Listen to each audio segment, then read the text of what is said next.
Now in high definition, where news comes first. This is a special edition of WECT News. At Ole Miss today, the crowds didn't just gather for the football game. Some KKK members gathered in protest that a certain song about the South wouldn't be heard. And a local Marine Corps captain gets a new best friend. Meet Titus and his owner and find out why the two are being brought together. Good evening and thanks for joining us. I'm Christiando in for Claire Sims. We'll have more on those stories in just a moment. But first, one person dead, 4 sent to the hospital in a tragic traffic accident last night in the heart of Wilmington. We now know the name of the man who died. WECT's Max Winitz has that and other details in this report. Just hours after a wreck that killed 1 and sent 4 to the hospital, Wilmington police officers continue their investigation. Now we're trying to figure out the how it happened, why it happened. What we're trying to do here today is attempt to reconstruct the collision. Here's what we've learned so far. Around 10 o'clock Friday evening, the driver of a pickup truck struck a car at the intersection of 23rd and Market Street. The driver of the car was not injured. However, the driver, along with the passenger in the pickup truck, fled the scene. That's when the pickup truck driver hit a Pontiac Vibe at the intersection of 17th and Market Street. His speed could have been as high as 80 or 90 miles an hour at the time of the collision here at 17 and Market. Authorities say the pickup truck went airborne. Both the passenger and driver were ejected. 31-year-old Michael Demetrius Clemens of Southport was killed. The other occupant, 29-year-old Derek Odell Moore, also of Southport, was taken to the hospital and is currently listed in serious condition. Authorities believe neither were wearing their seatbelts. Although there was a lot of crush damage to the truck, it is possible to survive that crash if you're still inside the vehicle. Once you get ejected, all bets are off. 2 women and a man in the Pontiac Vibe were also taken to the hospital, but with non-life-threatening injuries. At this time, authorities do not believe alcohol played a role in this devastating event. In Wilmington, Max Winitz, WECT News. It's still not clear which man was driving the pickup truck. A Marine Corps captain wounded in Iraq has a new best friend tonight. This yellow lab is named Titus, and he now belongs to Captain Chris Ayers. Titus is a service dog with Wilmington's Carolina Canines. He's part of the group's veterans program. Titus was trained by inmates at the Camp Lejeune Brig and will leave tomorrow for Houston, Texas with his new owner.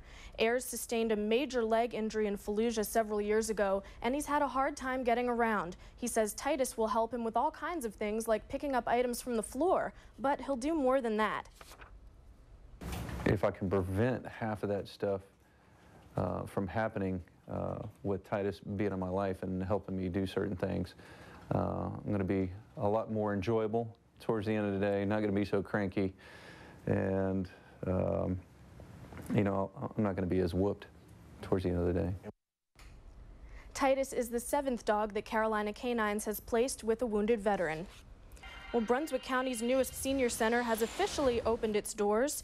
A grand opening celebration was held at the new senior center in Southport today. It's located behind the Wingate Hotel. The center is 13,000 square feet, a huge upgrade from the 900 square feet that made up the old center, and it has a cafeteria, fitness room, library, computer lab, and more.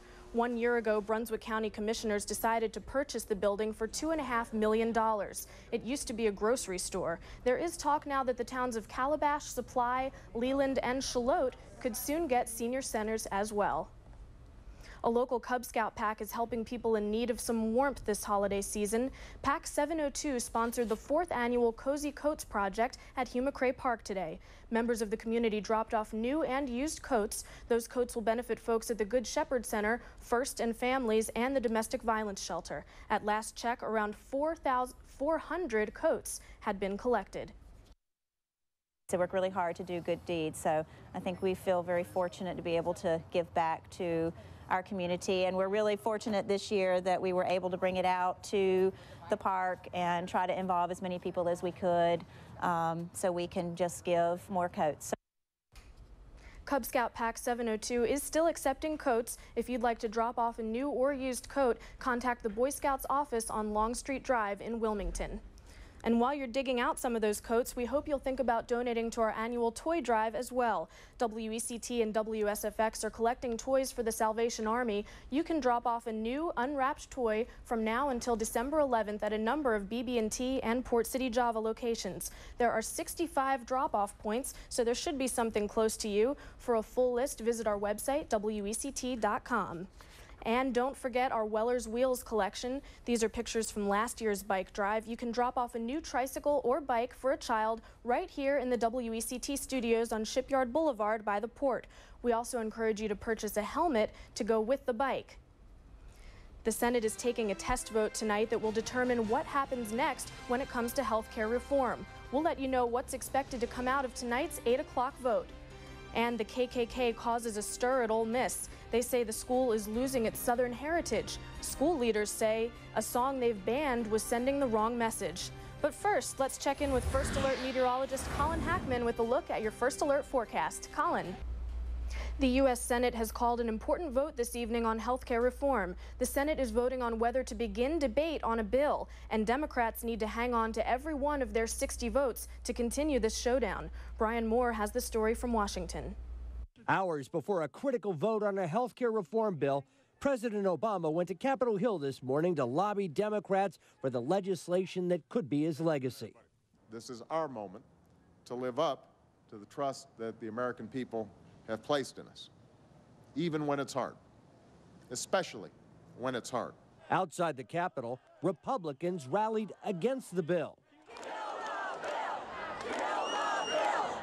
And the fireworks began before the debate even started.